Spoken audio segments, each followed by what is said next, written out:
This episode is about looking at practically how to play with archetypes, how to call them in, and what I am doing, my second stage. And hopefully it will give you some guidance and some ideas of what you can be doing. Unknowingly or unconsciously, we are already working with archetypes as we build our businesses, raise our children and families, and we might not even be consciously aware of it.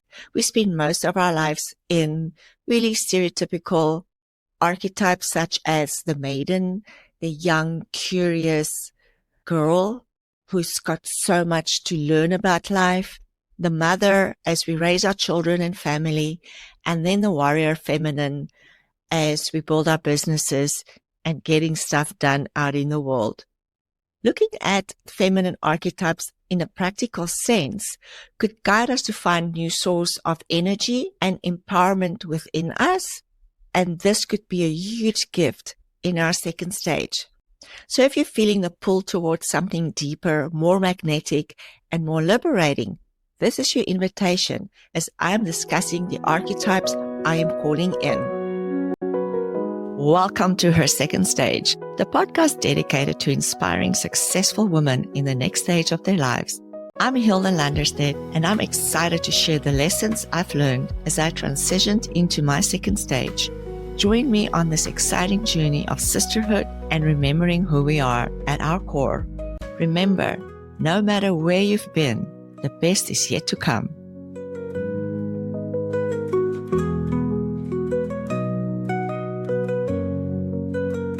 We as women are multidimensional and multifaceted. That makes us both interesting and really very capable with all the things we can accomplish, seemingly all at the same time. Not having an understanding of how we can resource ourselves can lead us to feeling depleted. One day, we are the fierce warrior getting business deals done, and often that means fighting for what we want or for what we believe is right. And then the very next, we are the nurturing mother, taking care of our family, or we might even be required to call in the energy of the creatrix. We are creating something new. Here I've just mentioned 3 archetypes we commonly access. But knowing that we have access to a full range of 12 archetypes and being able to call on the ones we need not only makes us feel empowered, but also we have so much more confidence and energy to attract and achieve what we set out to do. Most people think we are one archetype and that we have to choose which one we want or which one we are, and that we are born as a archetype. There's nothing further than the truth. That is a very limiting belief, and it's totally incorrect. What is real is that we are all of them, and we get to use whichever one we need whenever we need her. For most of us, including myself, the mother archetype is a very prominent one as we nurture and raise our families and our children. We learn how to naturally step into this archetype, and we are her for most of our adult lives. But staying in the mother archetype could be depleting and tiring, and knowing we can choose from 11 other archetypes can give us so much more freedom. And for me, just knowing that I have access to so much more as my children is growing up and start their young adult lives leaves me excited to explore more aspects of myself. I feel it provides me with more depth and range to resource myself with as I get older. In this phase, I personally am consciously inviting in more of the feminine essences and energies that can serve me as I'm creating my next phase of my feminine evolution. Just a reminder that I have discussed the archetypes in other episodes. This is the more practical way of incorporating it in your life. And just to remind us all, let's look at what an archetype is. The definition of an archetype is that they are universal symbols and patterns of behavior, characteristic that exists in all cultures, so they are observed all over the world and all time periods. That means they've existed since the beginning of time. And every human has that experience. As I'm slowly letting go of my prominent mother archetype and my identity to her, I want to share who I'm calling in to work with. Creatrix, my queen, my lover, the wild woman, and my inner wise woman. But the beauty is that I don't have to reject all the archetypes I've naturally embodied thus far, but I expand to new ones while I still have access to the mother and the warrior, etc. So really, now you understand why I say we are widening or broadening our range to resource us with more energies. When I say I'm working with them, I spending time to creating awareness to where they live within me, how they feel, who they are, so I can know when to call them in or how to embody them. And I also need to be conscious and understanding of their shadow aspects to ensure that I don't call those aspects in. I have many episodes about shadow, discussing what the shadow is and how to heal the shadow. So when we call in new archetypes, we really want to call in the positive aspects of them and be really aware when their shadow shows up. I'm also exploring which ones feel out of my comfort zone so I can understand why and use this as an opportunity for growth. Many of us have spent many years being the mother, nurturing, sacrificing, and giving endlessly. We've also been the warrior, fighting for our careers, our families, our success, and our independence. So I feel we need to honor those first. And while these energies have served us well, they could also left us feeling really exhausted from carrying so much responsibility. It could also make us feel disconnected from our sensuality, feeling like we've lost parts of ourselves along the way. What is wonderful is that now I know that I don't have to abandon the beautiful qualities they offer. I can simply expand beyond them. I came to learn that I'm so much more than just a nurturer or just a warrior. I'm also the queen, a lover, a wild woman, a wise woman, and my creatrix. I have deep wisdom and I'm highly spiritual and can call in the sage in certain situations as well as my wise woman. I just have to remind myself who she is and where she is in me so I can reclaim that aspect of myself. I hope by listening to this episode, you will be inspired to claim all of you. So currently, I'm working on calling in the creatrix as I am creating this community with all of my heart and passion, and is my offer to the world that hopefully will be so much more and so much bigger than me. I'm calling in my queen as I earn the queendom I built, my lover as I explore my passions for life, and she is also supporting my creatrix as I'm passionately creating this new business. My wild woman helps me to connect with my authentic, honest, and wild essence, and my wild wise woman is my guide on this journey. Let's look at each one briefly individually, and let's start with why the creatrix. Who is she? She's the one who's channeling magic to the world. The creatrix archetype represents a divine feminine force of creation, intuition, and transformation. She's the embodiment of raw creativity, deep wisdom, and limitless potential.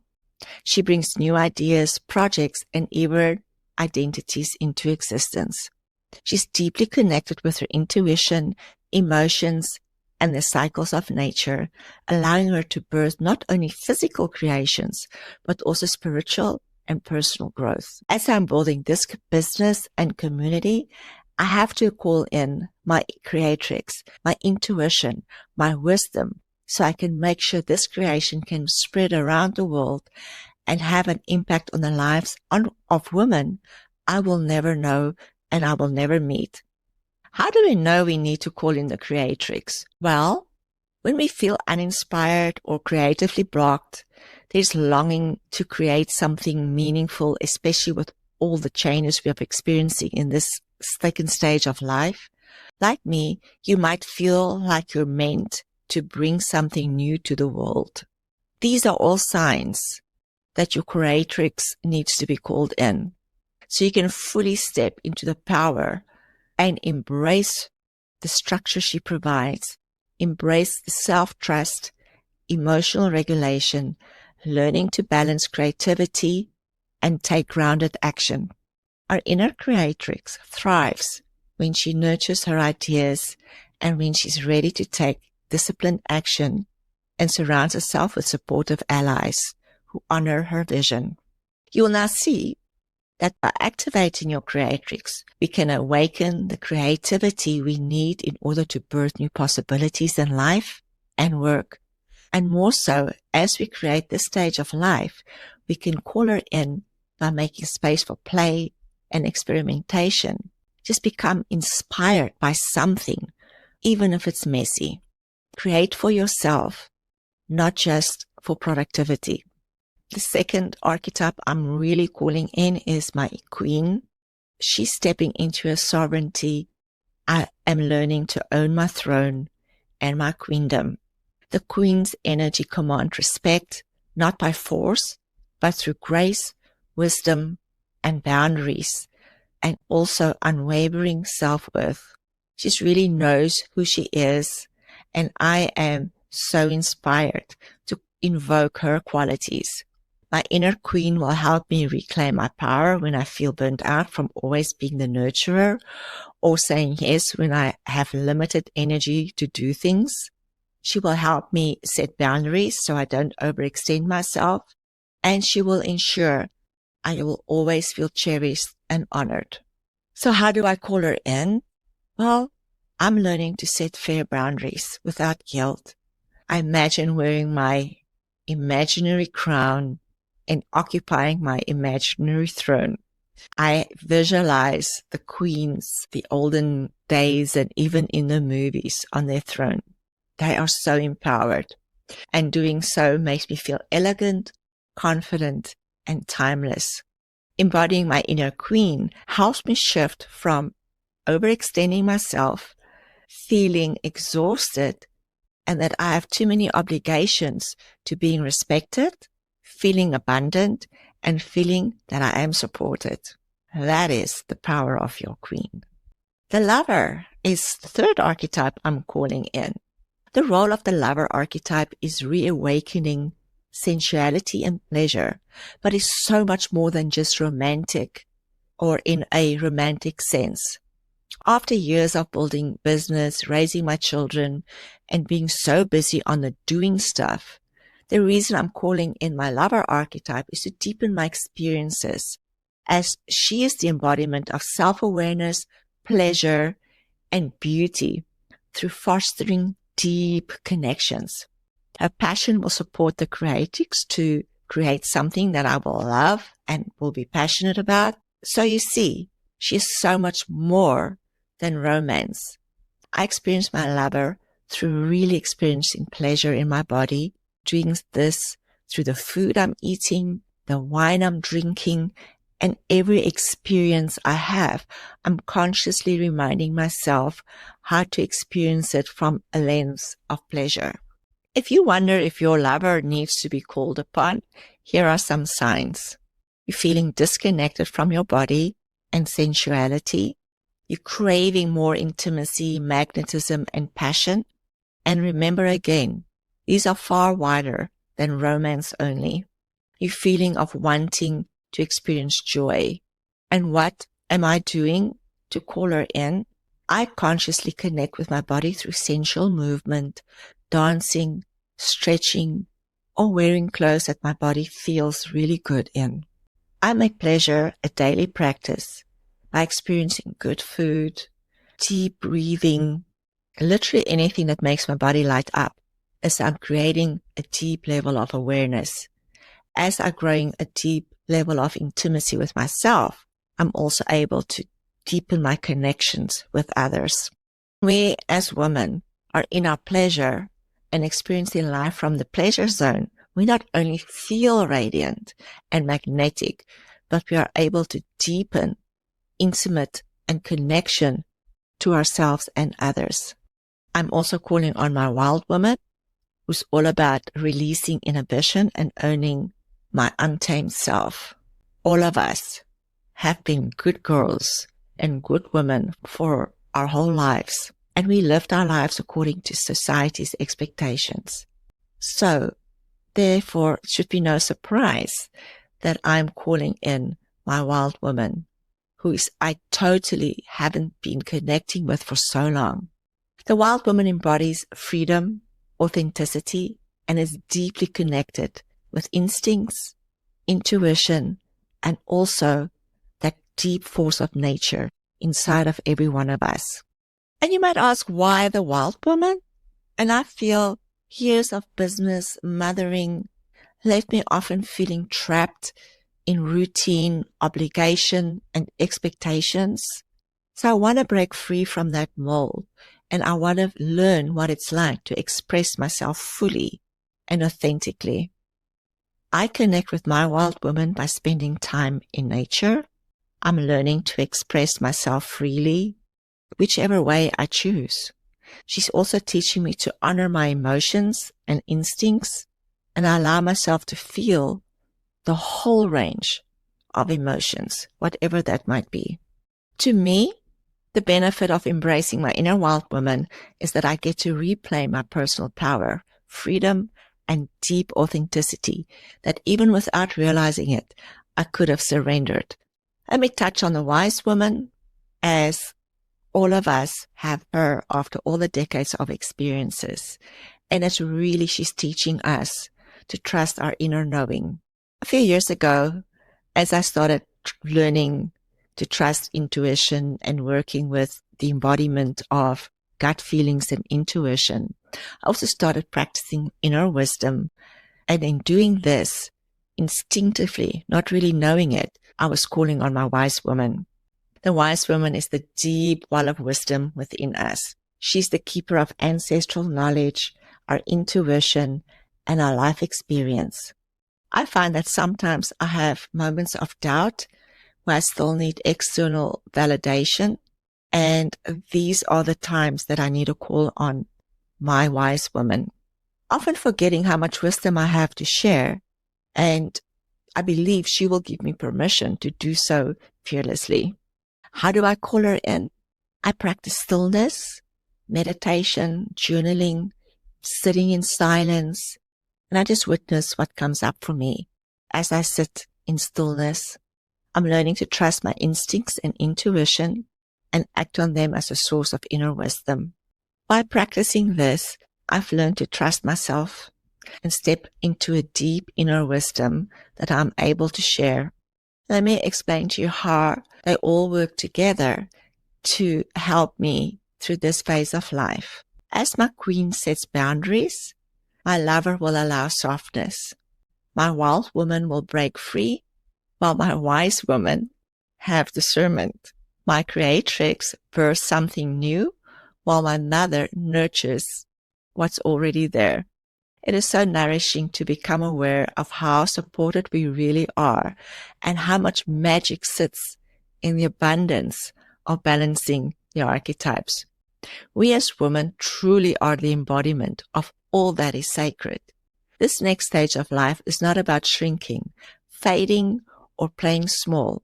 It is about expanding into our fullness, which is the right for every woman. How about you? How are you expanding your range? And what archetypes are you calling in to step into your power as you create your amazing second stage?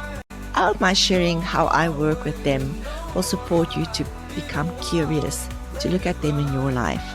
If you enjoyed this episode, please share it with friends and let's continue to grow together. Join the private Facebook group called Her Second Stage, where we can continue the conversations. Thank you for showing up and for your support.